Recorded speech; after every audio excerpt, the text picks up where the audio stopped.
Autant de données et d'applications qui toutes se fondent sur la notion traditionnelle selon laquelle l'homme est le symbole de l'existence, al-insan ou ramzul wujud. Cette notion n'était pas étrangère non plus à des civilisations plus anciennes telles que la civilisation chinoise, et il est vraisemblable que des sciences comme l'acupuncture fassent partie des sciences qui ont été révélées à Sayyidina Adam. Ne pas tenir compte d'un tel état d'esprit conduit à certaines méprises.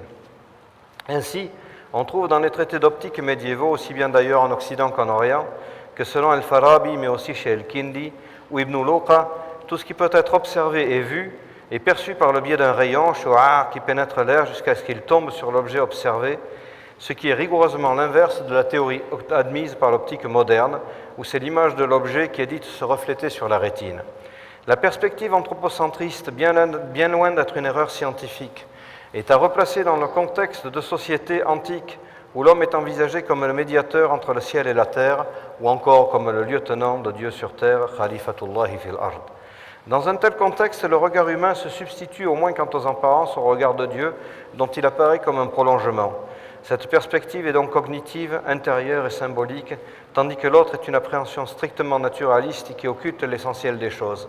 Un abîme sépare les deux points de vue qui sont en quelque sorte l'inverse l'un de l'autre, nuance qui ne peut être saisie par des individus incapables de lire entre les lignes, c'est-à-dire de saisir le message divin qui leur est adressé à travers la matérialité de l'univers. Traditionnellement, il s'agit toujours de parvenir non à une connaissance analytique, mais à celle de la véritable nature des choses, c'est-à-dire à ce secret, sir, qui constitue à la fois leur réalité, leur raison d'être et leur fondement, secret que Sayyidina Muhyiddin ibn Arabi appelle la face spécifique, al-wajh al-khas de l'être, et qui est à l'origine même de sa création. Autant d'éléments qui sont rejetés aujourd'hui par les épistémologues comme non scientifiques et relevant de l'imaginaire, voire de la fable. Ceci se méprenant sur le lien qu'entretenaient traditionnellement la science et l'art. Et nous ne parlons même pas ici des autres nombreuses sciences qui, elles, ne sont pas considérées comme ouvertes, mais comme cachées ou occultes, telles qu'entre autres l'alchimie, ou la géomancie, ou l'angélologie, ou même certaines plus populaires, telles que la physiognomie, ilm al-firasa, ou encore la science permettant d'interpréter les convulsions du corps, irtilage, cette dernière nous ayant été léguée vraisemblablement par la Chine à travers la Mongolie et la Turquie. Quelle que soit la science qu'il étudie en observant le monde, le scientifique musulman, qu'il soit physicien, minéralogue, botaniste ou zoologue, s'il était doué d'un minimum d'intuition, basira, en retirait toujours un enseignement qui se répartissait sur divers niveaux, psychiques, spirituels, physiques. Quand ils étudiaient des plantes ou des animaux, ils ne perdaient jamais de vue que ceci n'était que la trace terrestre ou le reflet d'un monde céleste. Significativement, on considérait du reste qu'un effet, asar, contenait toujours en lui la trace, asar, de sa cause, au même titre qu'une empreinte atteste traditionnellement non simplement de ce qu'un tel s'est tenu là, mais bel et bien que d'une certaine façon, il s'y tient encore. C'est d'ailleurs cette question de l'influence des traces qui explique la raison pour laquelle les musulmans ont toujours vénéré les quelques vestiges que leur avait laissés notre saint prophète, sallallahu alayhi wa sallam, ou d'autres personnages pieux de moindre importance. Et l'on comprend mal comment les wahhabites, dans une furie iconoclaste totalement stupide, ont pu vouloir faire disparaître tous les vestiges qui témoignaient de la grandeur de la civilisation islamique. Cette affirmation de la présence de la cause au sein même de son effet relève pour les modernes de ce qu'ils qualifient avec mépris de mentalité primitive, c'est-à-dire, selon eux, d'un stade de moindre évolution chez ceux qui en sont affectés, ce qui est une façon polie de les traiter de barbares. Mais au fond, il n'est guère étonnant de voir ces scientistes rejoindre les polythéistes qurayshites qui traitaient en toutes circonstances le Coran lui-même de légende de primitif, asatirul awwalin. Ce que dément pourtant le raffinement extrême qu'atteignit la culture islamique à son apogée, dont les modernes tentent pourtant de minimiser l'influence. En effet, si l'influence de l'Andalousie musulmane sur l'Europe est généralement connue, bien d'autres faits sont passés sous silence. À titre d'exemple, la Sicile et la partie méridionale de la France restèrent occupées pendant un certain temps sans que cela soit jamais mentionné dans les manuels d'histoire. Or, certains noms témoignent du passage prolongé des musulmans arabo-berbères dans nos contrées. Le département de l'Ain, qui doit son nom à la rivière qu'il traverse, se doute-t-il de l'origine arabe de ce dernier, Al-Ain, dont la signification vous est bien connue? Et que dire de noms tels que celui de ce village d'Auvergne qui porte le nom du quatrième calife de l'islam, Sayyiduna Ali, ou de cette rivière appelée la Zergue, qui est une corruption de l'arabe Zarqa, la bleutée, ou encore de l'inscription relevée sur le fronton de la cathédrale de Clermont-Ferrand, où l'on peut lire très distinctement dans une belle écriture koufique « La ilaha illallah » « Il n'est de divinité que Dieu ». Qui doute aujourd'hui que la première université de médecine européenne qui vit le jour à Montpellier doit en partie sa réputation initiale aux médecins andalous, juifs et arabes qui lui léguèrent leur savoir et qu'Ibn Sina fit longtemps autorité dans les milieux médicaux médiévaux et post-médiévaux. La vérité est que la civilisation musulmane, au moment de sa grandeur, a été un vecteur culturel sans précédent. Cela tient au fait que nombre de ceux qui adoptèrent la religion nouvelle y apportèrent leur propre contribution. Leurs origines les plus diverses, perses, byzantines, indiennes, les poussèrent à traduire des textes scientifiques fondamentaux dans cette langue arabe qui était devenue le moyen de communication privilégié d'un vaste empire s'étendant du continent indien jusqu'au Maghreb al-Aqsa, l'extrême occident arabe. Bien des sciences telles que la chimie, dont le nom al-kimia indiquait l'origine arabe, et l'astronomie, l'architecture ou la médecine ne connurent d'essor en Occident qu'après avoir été assimilées et transmises par le monde islamique. Quant au domaine des idées, personne n'ignore que la philosophie grecque, dans laquelle les Occidentaux voient le fondement de leurs pensées, ne leur a été révélée qu'à travers les traductions que leur communiquèrent les penseurs musulmans, ou encore qu'Averroès et El-Ghazal, Ibn Rushd ou Al-Ghazali furent les références favorites des philosophes scolastiques pendant le Haut Moyen-Âge. Et pour des raisons analogues à celles que nous avons précédemment évoquées, on ne séparait pas plus la science de l'art qu'on ne la séparait du sacré. Et c'est avec le plus grand naturel qu'Al-Farabi pouvait désigner l'application optique permettant de déterminer la taille de corps lointains et inaccessibles comme un effet de l'art, as-sina'a, plutôt que comme le résultat d'une explication scientifique.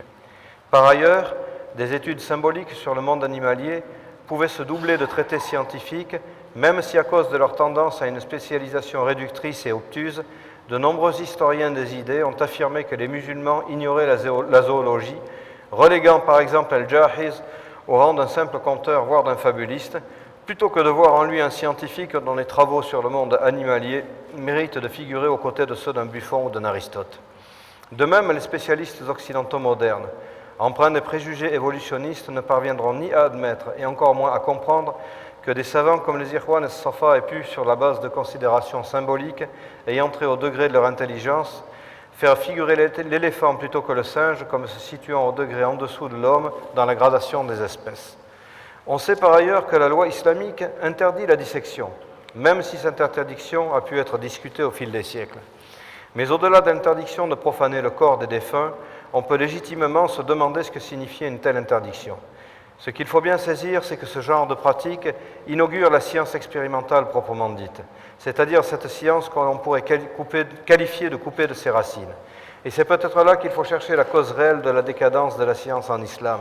À partir du moment où elle cessa d'être islamique, pour devenir une vulgaire science expérimentale au sens moderne du terme, elle se priva de ce qui était à la source de son inspiration et qui l'avait alimentée au cours des siècles, la source coranique et divine.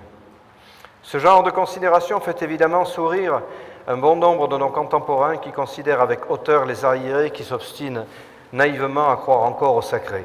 Nous allons donner toutefois un exemple parmi bien d'autres de cette intuition qui animait les savants musulmans lorsqu'ils se référaient en toutes choses à leurs textes sacrés. Le Qadi Abdul Wahhab al-Baghdadi, célèbre juriste malékite, avait été contraint de quitter Bagdad à cause de la pingrerie de ses habitants, lesquels ne s'étaient jamais souciés de sa situation financière. Il disait du reste, Ya Bagdad, ma akhrajani minki illa su'u ahliki. Au Bagdad, seule la vilainie de tes habitants m'a fait te quitter. Ayant émigré au Caire, il se fit employer comme maçon sans faire état de sa qualité, jusqu'au jour où deux des épouses du sultan mirent au monde des enfants, un garçon et une fille, chacune des deux prétendant être la mère de l'héritier. Le sultan fit alors convoquer les ulama du Caire qui se révélèrent incapables de trouver une solution. Lorsque le cas arriva aux oreilles du Qadi, ce dernier se vanta devant ses collègues maçons de détenir la solution. Partagés entre la moquerie et la curiosité, ils firent tout de même courir le bruit qu'un maçon du Caire était en mesure de déterminer qui était la mère de l'enfant mâle. Intrigué, le sultan le fit convoquer devant un parterre de ulama et lui demanda s'il détenait effectivement la solution. Dieu nous enseigne que le mâle a droit à une part 2 fois plus importante que celle de la femelle, lui répondit-il. Les Zakari mislu hazl unsayayn. Or, cela, Émir al-Mu'minin, prince des croyants, n'est pas vrai que des parts d'héritage. Le lait destiné à l'enfant mâle est également plus dense que celui qui revient à la fille. Ils firent donc faire une pesée, et la réalité se trouve être conforme aux affirmations du Qadi, d'autant plus que la mère de la fille, se sentant confondue, finit par reconnaître la vérité. Le sultan, après s'être enquis du Qadi, lui fit alors restituer sa charge et construire une demeure digne de sa qualité. Malheureusement, le vénérable Qadi ne tarda pas à mourir, ce qui lui fait prononcer cette phrase qui contribua à sa gloire: « Lorsque nous avons commencé à vivre, il nous a fallu mourir. » وفي ميدان ما نسميه بالمسح الكوني أو جغرافية الوجود كما نجده في كتاب عجائب المخلوقات لأبي يحيى زكريا أو في كتب علم النجوم للبيروني، حيث يتحدثون عن مناطق لها وجود وراء الطبيعة ولها صلة بمواقع أرضية طبيعية وامتدادات إلى العالم العلوي والملائكي. والجغرافية عندهم لم تكن بمثابة التعرف وتسمية الجبال والأنهار والمدن والهضاب فحسب، فالخرائط تجمع بين الأرض والسماء، المرئي وغير المرئي، والمدن على الخرائط ليست فقط مجموعة من السكنى والعمران، بل هي مراكز روحية تتفاوت بركتها على حسب أهميتها، وهذا ما يتم التعرف عليه بالمقارنة بين الطبيعي وما فوق الطبيعي أثناء الدراسة. وهذا كله لا ينفي أهمية الدراسات التي قام بها علماء المسلمين في المسح الطبوغرافي في الأرض، فكتاب معجم البلدان يبقى إلى يومنا هذا مرجعا هاما لطلاب الجغرافية، ونجد أثره عند الغربيين وراء تسميات شتى اتخذوها لأنفسهم للإشارة إلى الظاهرات الطبيعية كالتيفون، الطوفان، أو إلى بعض المهن مثل الأميرال، أمير البحر، فضلا عن مناطق جغرافية سنذكرها فيما بعد. وكذا علم الأحياء، فإن الأحياء عند المسلمين على ثلاث: روح حيوانية، وروح نباتية، وروح معدنية.